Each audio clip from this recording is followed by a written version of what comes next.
On en apprend aussi davantage sur le pouvoir sortant et notamment l'incroyable richesse de Bachar el-Assad, la prédation de Bachar el-Assad qui l'a amené à Moscou. On avait eu déjà quelques indices, souvenez-vous de ces voitures de luxe, on cherchait justement les marques parce qu'on n'y connaît rien, Darius, mais ces voitures, alors ce ne sont pas les voitures là, on voulait les autres images. Elles arrivent parce qu'il faut retrouver ces images dans le parking de sa résidence en Syrie qu'il a abandonné très très vite. On le rappelle, c'est déjà il y a 4 jours qu'il a abandonné sa résidence à Damas. Vous les voyez, ce sont ces fameuses voitures de luxe, alors particulièrement des Ferrari, qui ont été retrouvées dans ce parking au sous-sol de sa résidence à Damas. On le rappelle, il y a 4 jours, il s'est exilé en Russie, il a été accueilli à Moscou avec toute sa famille, sauf qu'il y avait un grand mystère qui planait sur sa nouvelle vie. Ça y est, on commence à avoir quelques informations, des informations croustillantes sur ce qu'il vit en ce moment à Moscou. Alors, on prend ces informations avec des pincettes parce que ça vient de journalistes russes, donc on n'est pas en mesure de vous confirmer ces informations. Mais ce qui est certain, c'est que Bachar el-Assad ne serait pas à plaindre. Il serait logé dans l'un des palaces de Moscou. On évoque le Four Seasons ou le Hyatt. Regardez, ça ce sont les suites, parce qu'on imagine bien qu'il n'est pas dans une chambre classique. Le prix va jusqu'à $15 000 la nuit. Mais rassurez-vous, pour Bachar el-Assad, ce n'est que temporaire, car toujours d'après ces journalistes, il doit rejoindre l'une de ses luxueuses propriétés à Moscou. Mais visiblement, il y a encore quelques ajustements à faire avant qu'il ne puisse partir avec toute sa famille. Est-ce que vous voulez voir là où il va emménager, Darius ? J'attends. D'après le Financial Times, Bachar el-Assad aurait acquis des appartements dans ces 2 tours que vous voyez ici, notamment l'une d'entre elles qui fait 300 mètres de hauteur, 78 étages. C'est l'une des plus hautes tours d'Europe et c'est dans cette tour-là que Bachar el-Assad aurait acheté plus de 20 appartements. Alors à quoi ressemble-t-il ? Bah oui, on est en mesure de vous faire une petite visite guidée parce que l'équipe de 24 heures Pujadas, on va le dire, a mis la main sur des images de promotion d'agences immobilières. Alors regardez, bon, il y a un petit peu de vis-à-vis, c'est dommage, mais ça surplombe toute la capitale. C'est assez simple à l'intérieur, il y a du marbre, de l'or, des saunas, des jacuzzis, et puis cette vingtaine d'appartements qu'il aurait acquis lui aurait coûté la modique somme de $40 millions. Voilà. C'est pas grand-chose quand on sait ce que Bachar a dans son portefeuille. On le rappelle, c'est $2 milliards, un peu plus même. Je vois que ça vous laisse bouche bée. Vous êtes c'est complètement... Oui, c'est plus que chez Trump. On voit cet appartement, comment on appelle, ce quartier de Moscou qui est très futuriste. Enfin, c'est le nouveau Moscou dont Poutine est si fier. Hein. Il faut rappeler que les Russes ont prétexté des considérations humanitaires pour accueillir le réfugié Bachar el-Assad. C'est ironique. Et c'est très notable d'ailleurs que Poutine ne s'affiche pas. Hein. Poutine ne veut pas être avec un perdant et visiblement il n'y a aucune image de Poutine ayant reçu Bachar el-Assad. C'est quand même un truc de perdant. Il est dans une tour de la Défense à Moscou. Alors qu'en fait, voilà, faut quand même dire la vérité. Alors, je ne sais pas si c'est flatteur pour les architectes de la Défense, mais je ne sais pas pour qui c'est flatteur ou non. Voilà, mais en tout cas, l'énorme fortune de Bachar, effectivement, combien dites-vous ? C'était plus de $2 milliards. On avait parlé du Captagon, notamment, sur lequel il a bâti toute sa fortune.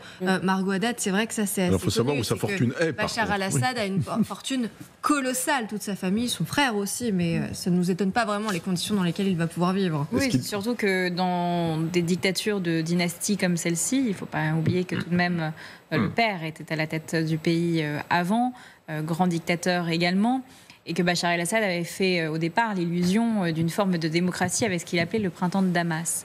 Ça n'a pas duré très longtemps. Et quand on lit tout de même les biographies de certains dictateurs, on se rend compte qu'il y a tout un système qui est mis en place, notamment familial.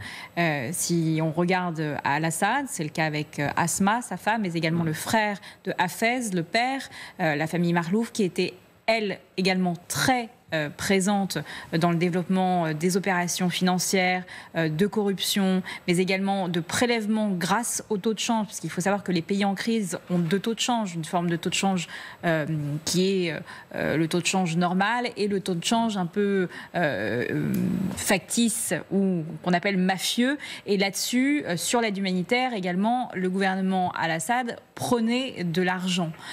Donc il y a tout un système qui a été mis en place avec des comptes offshore, aussi des propriétés dans d'autres pays du monde. Et grâce à cet argent-là, parce qu'elle n'a pas été complètement gelée. Certains pays l'ont fait, je tiens à le souligner tout de même. Le Royaume-Uni et la Suisse en priorité. Ils ont encore des avoirs, notamment dans ces pays-là.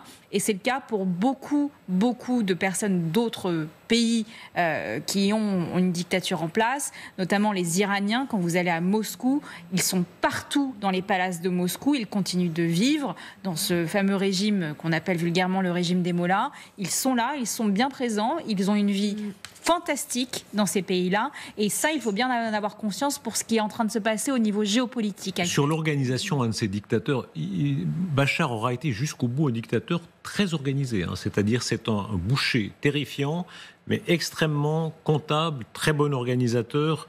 Beaucoup ont fini mal. Je vous rappelle Ceausescu dans son peloton d'exécution, Saddam Hussein qui n'avait pas eu la possibilité de s'extraire, de partir, etc.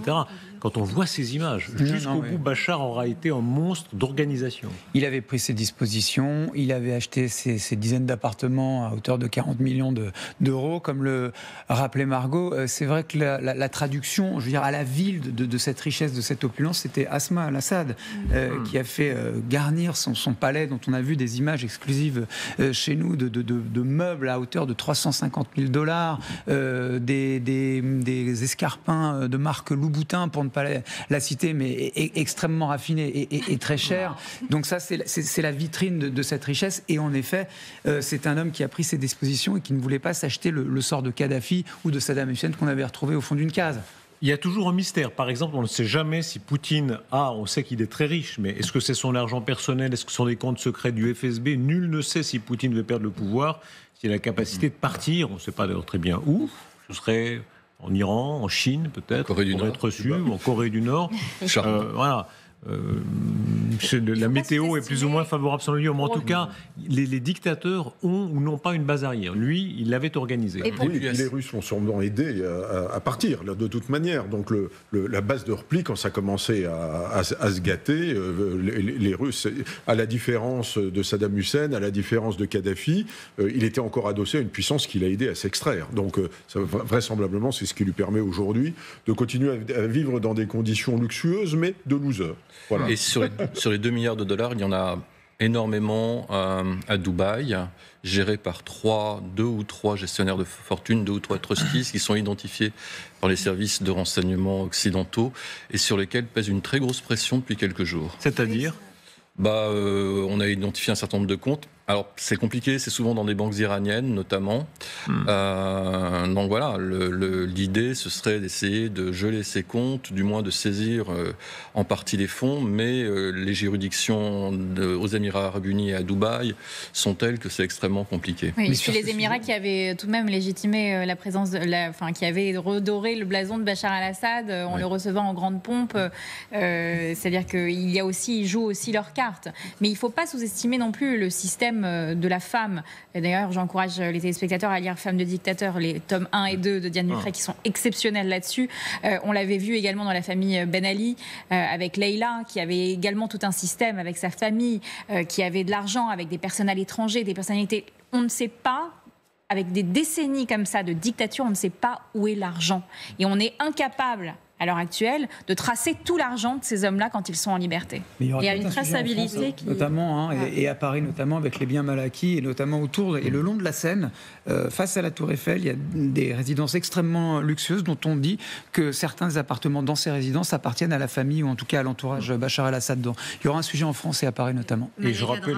J'ai juste 2 idées concernant Asma al-Assad. Ses avoirs ont été gelés vu qu'elle a la nationalité britannique à partir de 2012, donc après le déclenchement de la révolution syrienne. Quant à la traçabilité de toutes les sociétés écrans où il y a le blanchiment d'argent, en fait, on peut même dire que ces sociétés d'écrans tenues par les Assad et celles du Hezbollah se confondent parce qu'ils ont eu le commerce du Captagon qui était en commun. Donc les mêmes sociétés écrans qu'on trouve en Afrique de l'Ouest, en Amérique latine, à Chypre même, l'Union européenne quand même, et qui font du blanchiment d'argent pour le commerce du Captagon, sont communs. Et donc pour tracer tous ces réseaux-là, il faut tracer les réseaux du Hezbollah qui sont déjà presque public aujourd'hui, c'est open source. Ce sont des familles vraiment qui prennent comme un parasite, s'installent dans un pays. On a vu aussi, par exemple, ce qui se passait à Paris avec la famille Bongo. Je crois que c'est Libération qui avait publié ça, la carte des appartements de la famille Bongo à Paris. Ouais. Mais il y en a peut-être que le salaire était suffisant pour s'acheter 20 appartements. Je veux pas. Il se peut qu'il y en ait de la famille Assad à Paris, hein, vraiment. Comment ? Ça va être un sujet. Il se peut qu'il y ait des biens mal acquis ou en tout cas un certain nombre de propriétés à Paris, en France, et les services financiers français vont investiguer aussi. Ils ont pillé le Liban aussi pendant des années. Ils ont vampirisé le Liban. C'était le système de la commission, pardon Aurélien, mais ils prenaient sur le budget de chaque gouvernement une commission qui dépassait les 60%. Et les douaniers du Cap Tagon également.